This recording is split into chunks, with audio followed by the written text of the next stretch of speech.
welcome back to another edition of Music Monday from the podcast Nurture the Mind. I am your host, Cole Poots.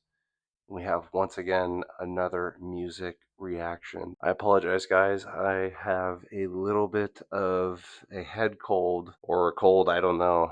There's a little bit of a sickness that I've had for probably like the last week or so. A man that sits very near and dear to my heart. You guys already know who I'm reviewing because you clicked on the video, you saw the title, you saw the thumbnail, like whatever.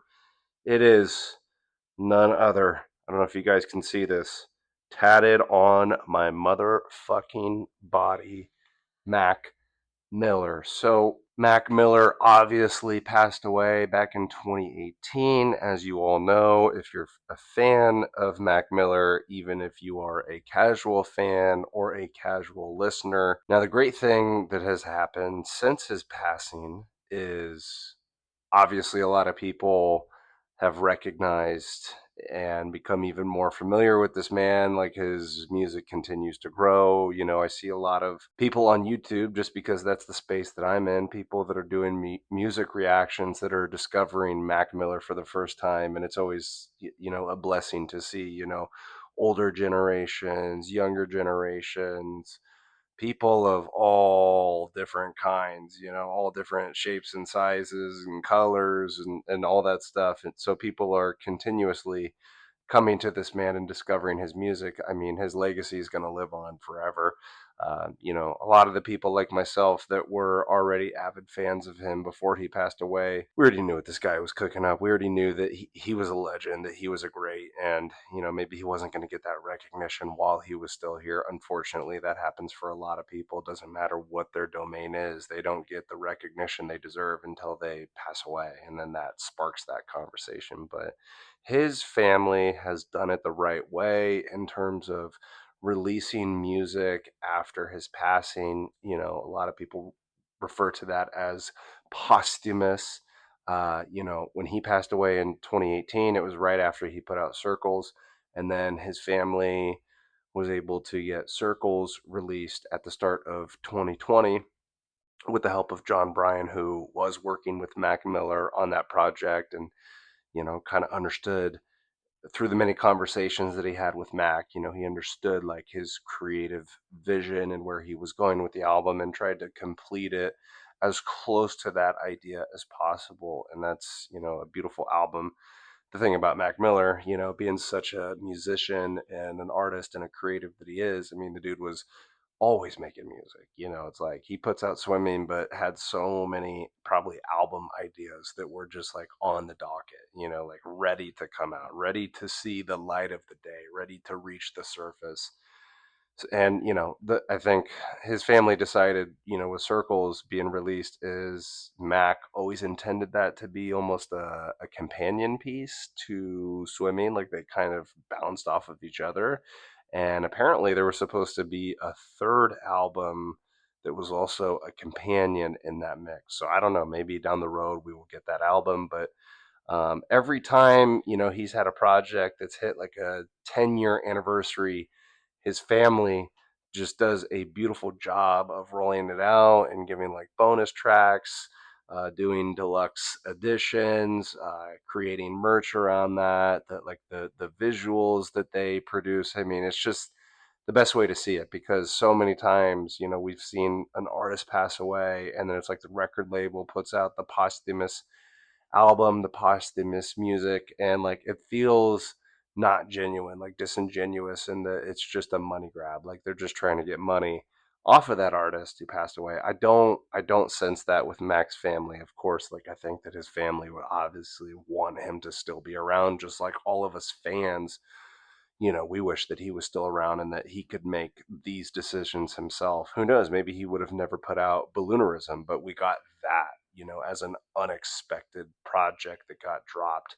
That was like in the midst of him creating, watching movies with the sound off, but also Faces. It was like somewhere in that timeline. And so it's really cool to see that keeping his legacy alive and his estate, like his family. They're doing it the right way. They're doing it the respectful way. And so today we are going to check out a track from the Divine Feminine Deluxe Edition. The 10-year anniversary for the release of Divine Feminine is coming up. So, the next anniversary that we would get for Mac would be in 2028. That would be 10 years since swimming and then 10 years since his past. But that's too far ahead. We're in 2026. There's so many good songs on this album. I'll be honest, like, it wasn't one of my favorite projects of his, but I still respect it. It's not one that I go back to a whole lot. Cinderella featuring Ty Dolla $ign is a timeless song. All the features on here are really good. Dang featuring Anderson .Paak. I mean, that was a fucking bop when it came out. That's still a bop. You have We featuring CeeLo Green. That's a good song. My favorite part with Ariana Grande. Great song.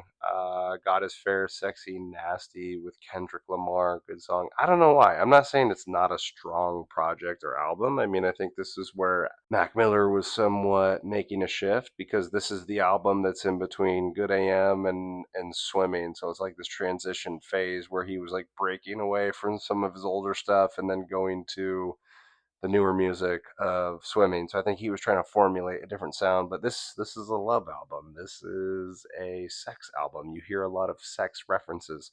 So they released a single that's going on this deluxe edition 10th anniversary of the Divine Feminine, and it's Butterflies. And then we have two more tracks that we're going to get probably on the actual release day. So I am going to check out Butterflies. From my understanding, what they said, Butterflies was a song that was created, recorded around this time. Maybe it was a song that was potentially going to get put on the album, and then, maybe it turned into a throwaway. Like, who knows, right? Only the people that were closest to Mac Miller might have that information. But we're going to check it out, man. You guys know I love Mac Miller. Like, this is my boy. Literally, all, the most amount of music that I have consumed in my lifetime in totality has probably come from Mac Miller. I mean, I became just obsessed with his music, I want to say, in like 2011, and then it just grew from there. Just grew, just like a fucking snowball going down a mountain, the way that it compiled. And I was ready for every release. And maybe we'll get into it in the reaction. I don't want to do too much talking here in the beginning, but that's one of the saddest parts about this whole Mac Miller death thing. Like, I don't think about it as much anymore because it's been so much time. But like, just like his greatness and like the music that he was making and the sound that he was starting to elevate to on Swimming and Circles. My question always is, and it's not from a selfish place of a fan where like, oh, like I want more music from Mac Miller. Of course that would have been amazing, but I would have just been so curious to see like where he went, because the dude was like constantly evolving. Like, it never felt like when he made his next project, it never felt like the previous project. Like, there was always some type of evolution that was going on in this man's life, but also in this man's career. So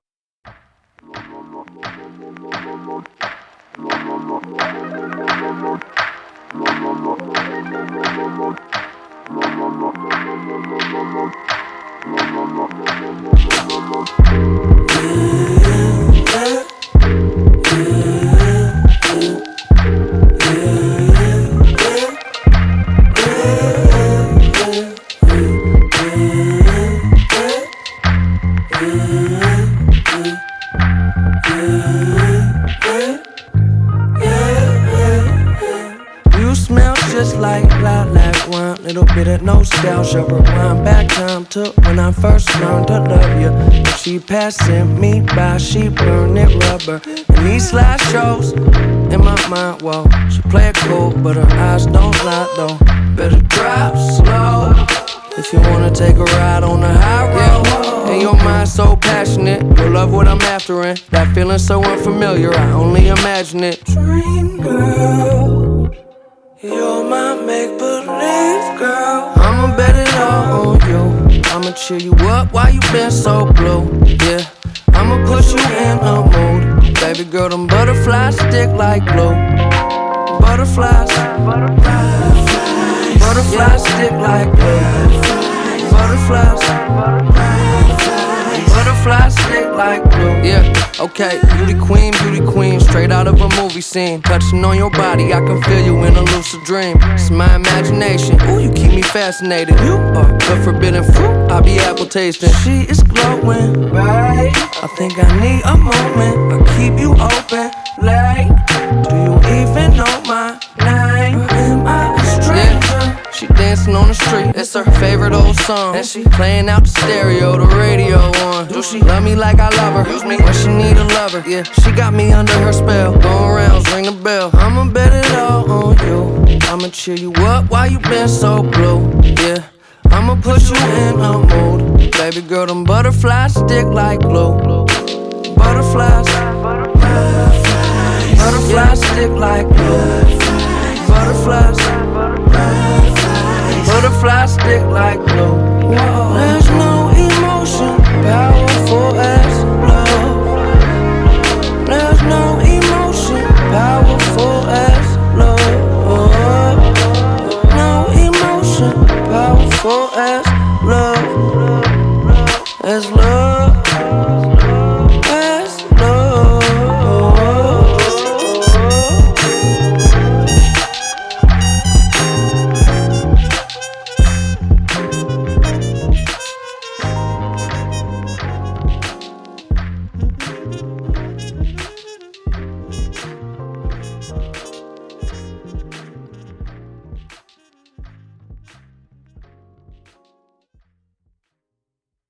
So, off the initial reaction, I'm going to have to go back and I'm going to have to look at the lyrics. I'm going to read them here for the reaction purposes. But yeah, man, that was like groovy.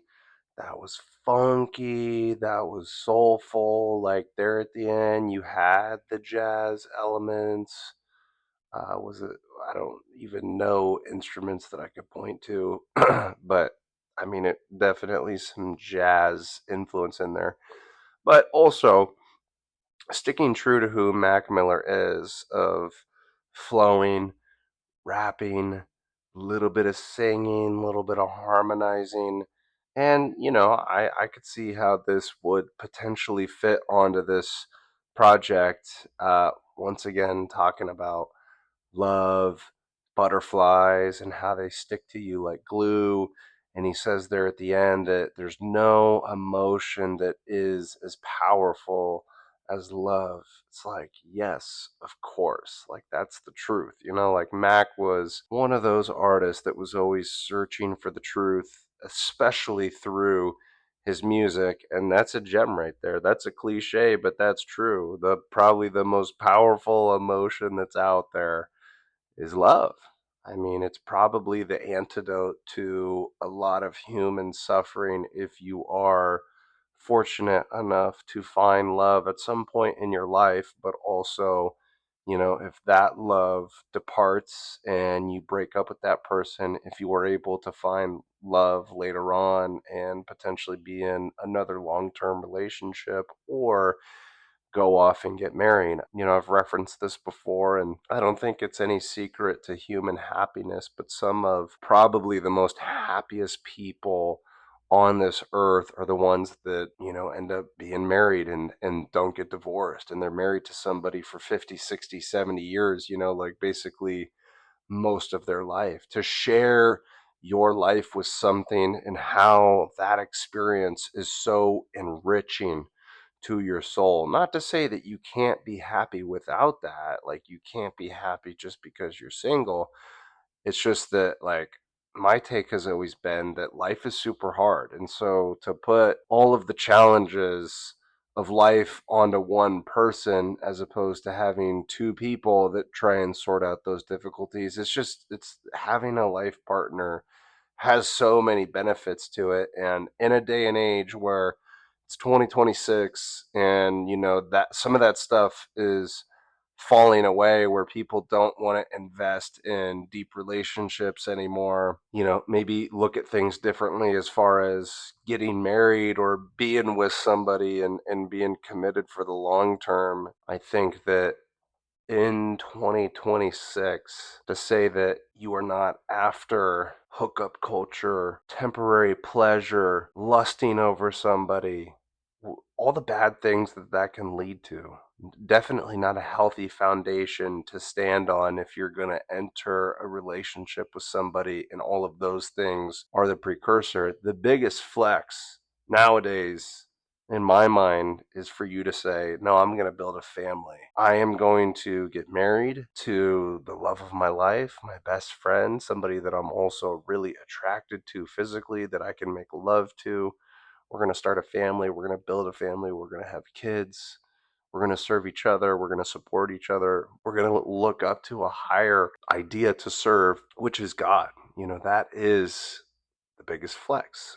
Maybe that's why, Mac Miller is saying that is the most potent emotion that any human could experience. There's some other ones that are like really close and could definitely, you can make an argument that they match in terms of that intensity. But again, I think that love is the greatest healing agent that could be provided to any human being. And, we don't even have to talk about just loving in a intimate relationship, but even love for friendship, love for the people in your family, love for the coworkers that you have, love for the neighbors that you have.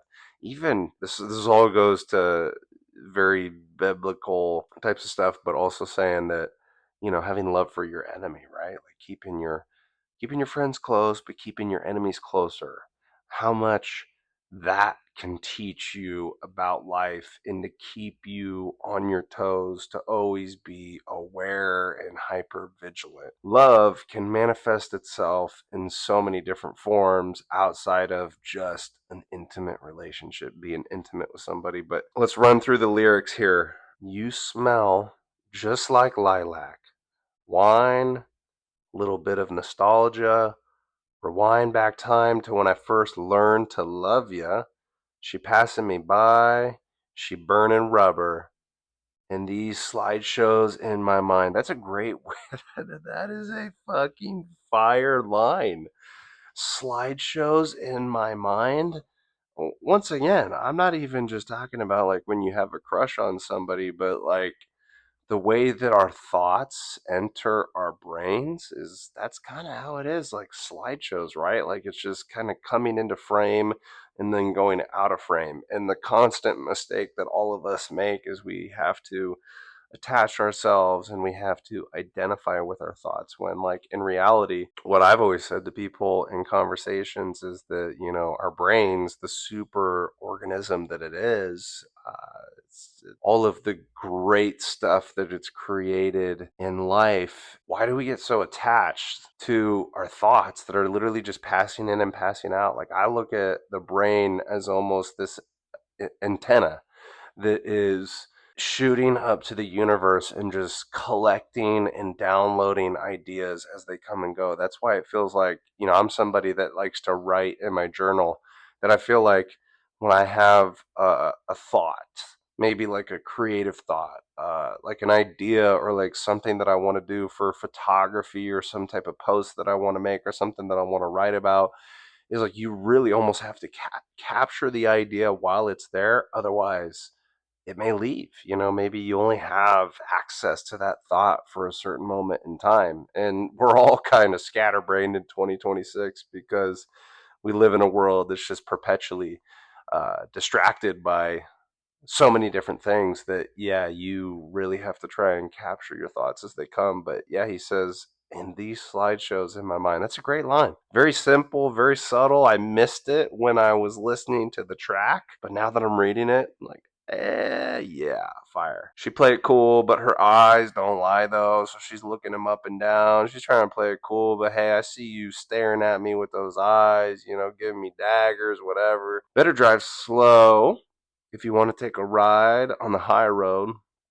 Yeah, you and your mind so passionate, you'll love what I'm after, and that feeling so unfamiliar. I only imagine it. Dream girl, you are my make believe girl. I'ma bet it all on you. I'ma cheer you up. Why you been so blue? Yeah, I'ma put you in a mood, baby girl. Them butterflies stick like glue. Butterflies stick like glue. Beauty queen, straight out of a movie scene, touching on your body. I can feel you in a lucid dream. That's how real it feels when he says he's touching on this girl's body, whoever it is, if it's Ariana Grande or if it's a different girl.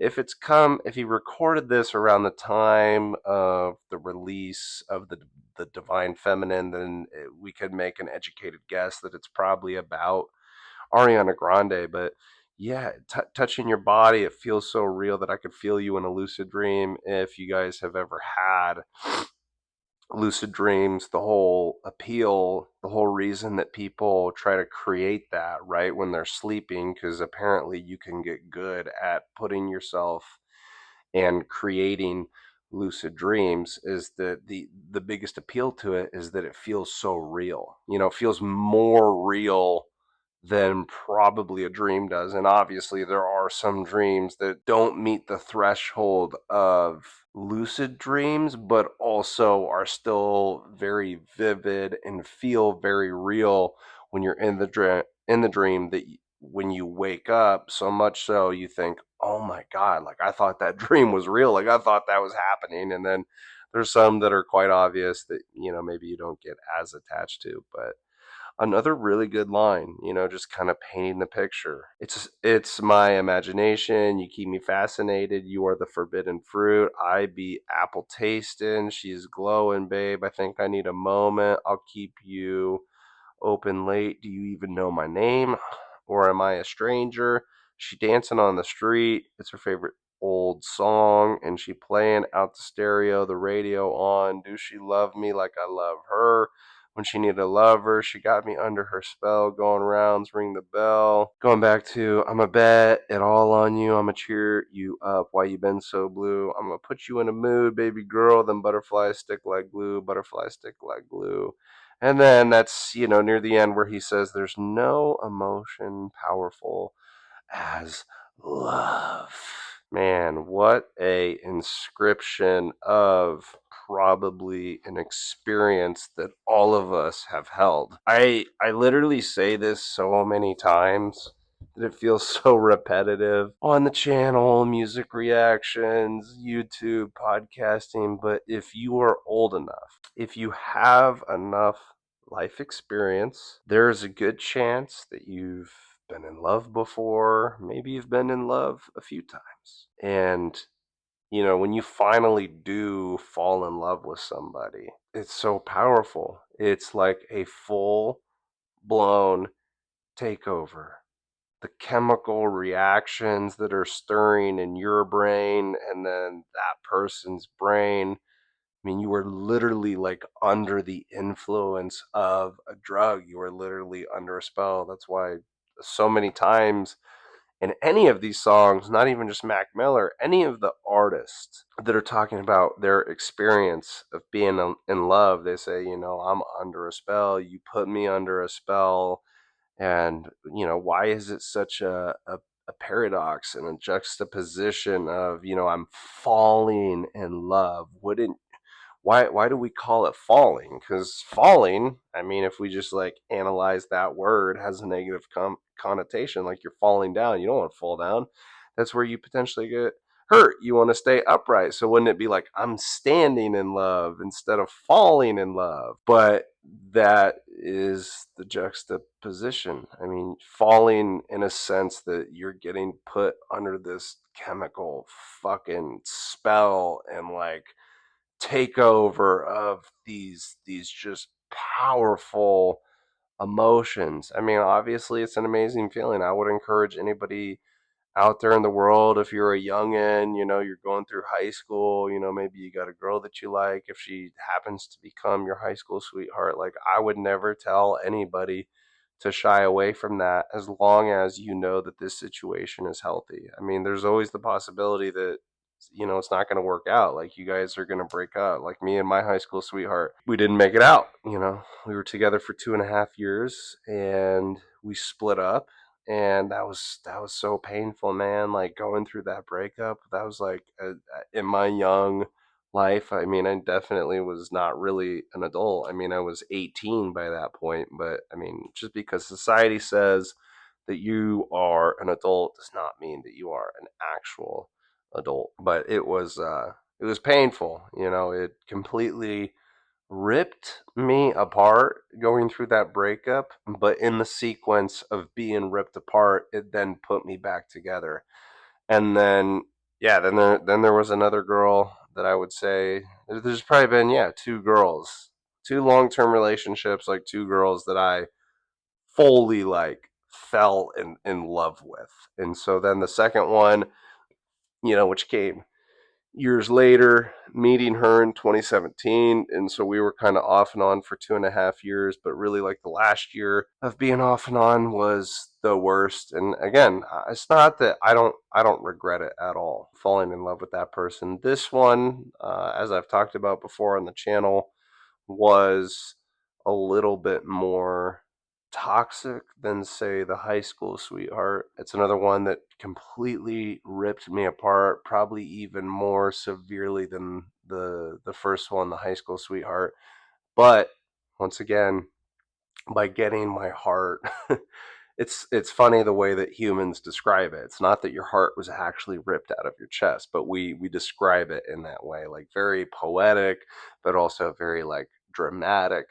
But again, that's the thing about love, man. It's like, literally, love is like the meaning of life. And so then when you go through that breakup, you lose that chemical reaction, that addiction, that obsession, that person that used to be yours, that you used to claim. Yeah, it hurts. It hurts like a fucking bitch. But like, what comes out of it is the best thing that could ever happen, which is a full blown transformation. And if it was bad, if it deemed to be the level of toxic, which I'm not sure that every breakup is, and like a lot of people was like, oh my god, they were so toxic. And I was like, okay, but what if you were a little bit toxic too? Like, how did you contribute? And that's the thing, right? Like, I would say that second relationship, definitely with more of a toxic person on the other end. But in both of those situations, going through the breakup, reflecting, taking the time to analyze like what really happened, is that in both of those situations, I figured out, where I could have been better, what I could have done better. Yes, in that second relationship, like, I'd say that person at that time was totally fucking toxic. Doesn't mean, who knows, maybe she could be a completely different person right now.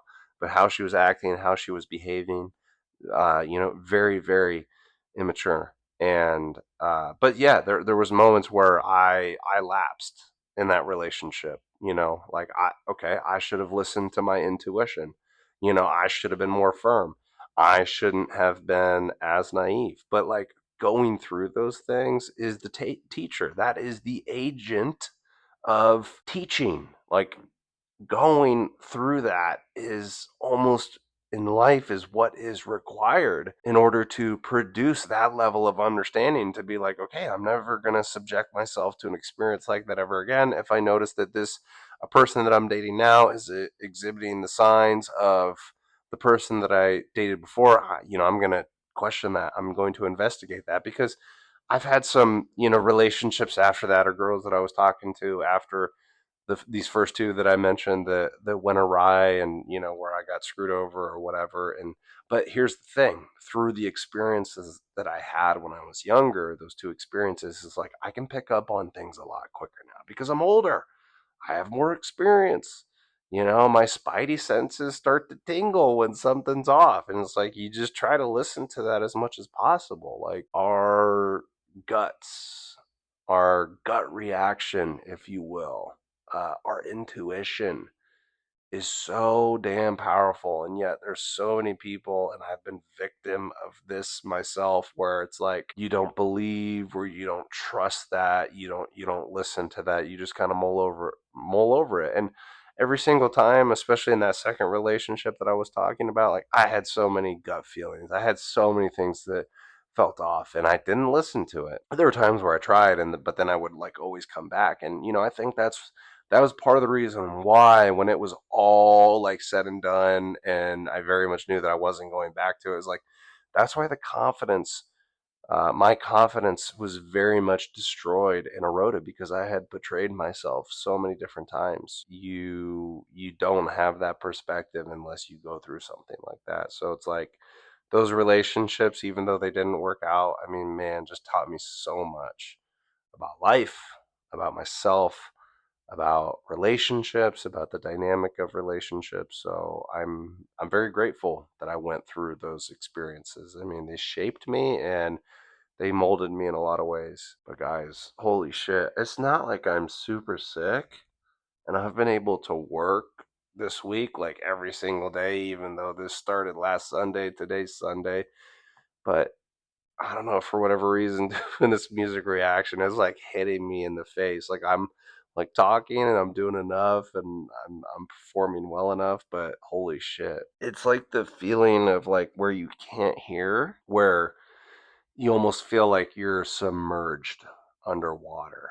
And I don't know, my eyes just keep fucking blinking right now. Like, I'm struggling a little bit, but guys, that was great to hear. Gotta give it multiple listens to like really let it set in. I'm just glad that we're getting, more music from him on the deluxe edition of the 10th anniversary of the Divine Feminine.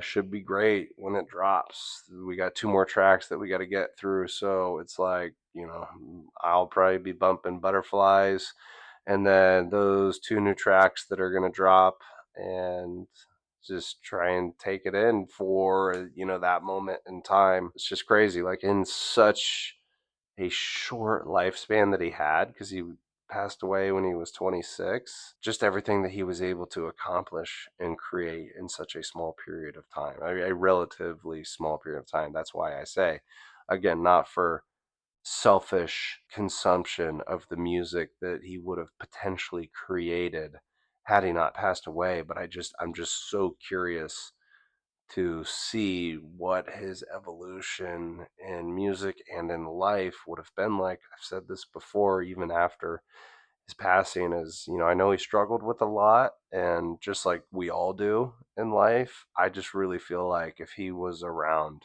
to this day, that he would have gotten through a lot of those things, just by sheer really like time, that like that's the agent for a lot of things in life that will solve a lot of things in life, which is time. I just think he would have gotten through all those things because the dude was a G, dude was a fighter, and obviously just such a kindred spirit is what he was. I mean, there's not many people that would really say anything bad about Mac Miller. I've never heard anybody say anything bad about Mac Miller. So guys, that is the reaction. That is the review. As always, at the end, we got the 4 checklist items, but we've added a few ways in which you can support me. You can help me grow my channel and my message, my following. Number one, subscribe to the channel. Number two, like the video. Number three, comment in the comment section below. Number four, share the message via social media or word of mouth with other people,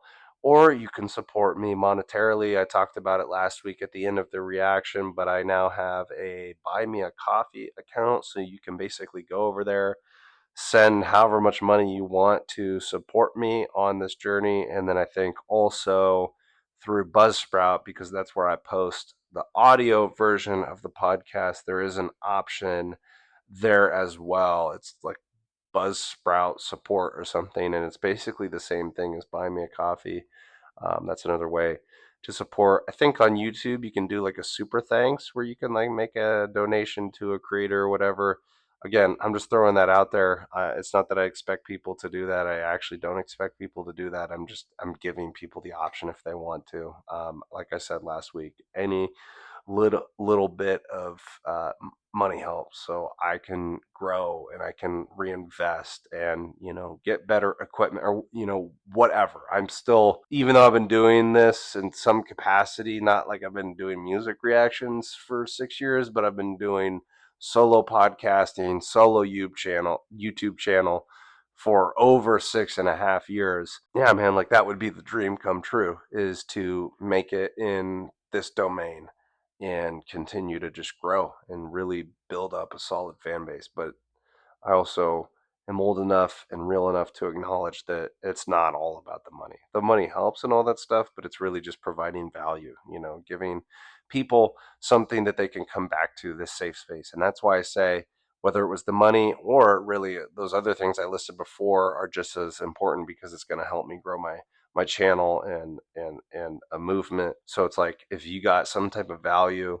if you didn't think it was a waste of time, if you enjoyed it, just do something, man. Just do one of those things that I mentioned. That's the value exchange. That's the trade that we have here, is like, if I'm pouring into this and I'm bringing myself to you guys raw, real, authentic, genuine, cut through all the bullshit that you could find out there on social media, on YouTube. It's like, this is a real motherfucker over here. Because he's real, I'm going to support him in whatever way I can. Guys, I love you. It's Sunday. Have a great rest of your weekend. This should be coming out tomorrow, Monday, August 24th, and that's it.